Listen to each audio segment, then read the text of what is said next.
పవన్ కళ్యాణ్ త్వరలో ఢిల్లీకి వెళ్లనున్నారు. పొత్తులు సీట్ల సర్దుబాటుపై బీజేపీ హైకమాండ్ పెద్దలతో చర్చలు జరపనున్నారు. ఢిల్లీ వెళ్లొచ్చాక అభ్యర్థుల ఖరారు ఉంటుందని విశాఖ నేతలకు క్లారిటీ ఇచ్చారు పవన్.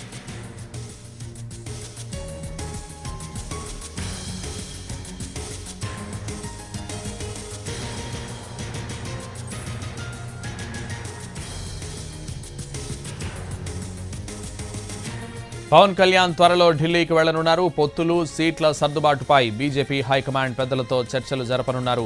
ఢిల్లీ వెళ్లొచ్చాక అభ్యర్థుల ఖరారు ఉంటుందని విశాఖ నేతలకు క్లారిటీ ఇచ్చారు పవన్. ఇదే విషయానికి సంబంధించి మరింత సమాచారం మా ప్రతినిధి రవిచంద్ర అందిస్తారు. రవిచంద్ర,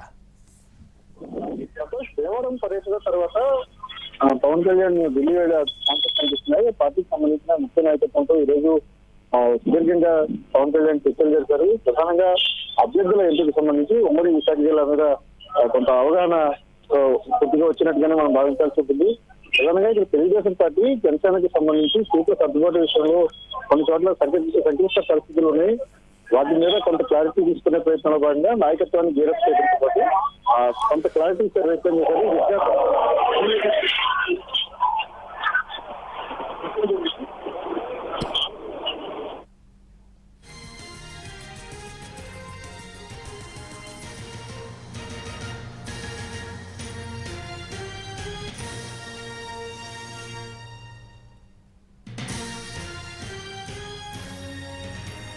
పవన్ కళ్యాణ్ త్వరలో ఢిల్లీకి వెళ్లనున్నారు. పొత్తులు సీట్ల సర్దుబాటుపై బీజేపీ హైకమాండ్ పెద్దలతో చర్చలు జరపనున్నారు.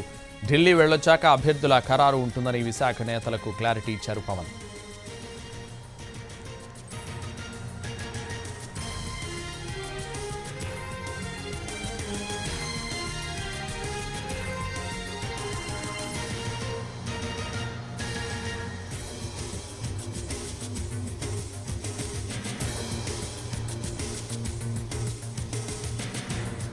పవన్ కళ్యాణ్ త్వరలో ఢిల్లీకి వెళ్లనున్నారు. పొత్తులు సీట్ల సర్దుబాటుపై బీజేపీ హైకమాండ్ పెద్దలతో చర్చలు జరపనున్నారు.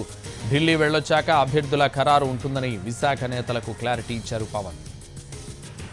ఇదే విషయానికి సంబంధించి మరింత సమాచారం మా ప్రతినిధి రవిచంద్ర ఫోన్ లైన్ లో అందిస్తారు. రవిచంద్ర, సంతోష్, భీమవరం పర్యటన తర్వాత పవన్ కళ్యాణ్ ఏ రోజైనా ఢిల్లీకి వెళ్లే అవకాశం ఉంది. ప్రధానంగా పొత్తులు సీట్ల సర్దుబాటుకి సంబంధించి మూడు పార్టీల మధ్య ఒక కోఆర్డినేషన్ రావాల్సిన నేపథ్యంలో ఆయన ఢిల్లీ పర్యటన మీద చాలా ఆసక్తి ఉంది. ఈ రోజు ఉదయం నుంచి కూడా ఉమ్మడి విశాఖ జిల్లాకు సంబంధించిన నాయకత్వంతో పలు దఫాలు చర్చలు జరిపారు. వివిధ నియోజకవర్గాల్లో పరిస్థితులను ఆయన తెలుసుకునే క్రమంలో పార్టీకి సంబంధించిన అధ్యక్షులతో ఆయన ఈ విషయం చెప్పారు. త్వరలోనే నేను ఢిల్లీకి వెళ్తున్నాను, ఢిల్లీ వెళ్ళొచ్చిన తర్వాత అభ్యర్థుల ప్రకటన ఉంటుందనేది ఒక అంశం. అయితే ఇక విశాఖ జిల్లాకు సంబంధించి గతంలో ప్రజారాజ్యం గెలుచుకున్న 4 సీట్ల క్రమంలో గెలుచుకున్న చోట తను అభ్యర్థులను పెట్టాలనే ఒక అంశాన్ని చర్చిస్తున్నారు. ఈ క్రమంలోనే కోఆర్డినేటర్ల నియామకం అనేది జరగాల్సిన అవసరం ఉంటుంది. ఇప్పటికే ఎలమంచిని అలాగే గాజువాకు సంబంధించి కోఆర్డినేటర్ల విషయంలో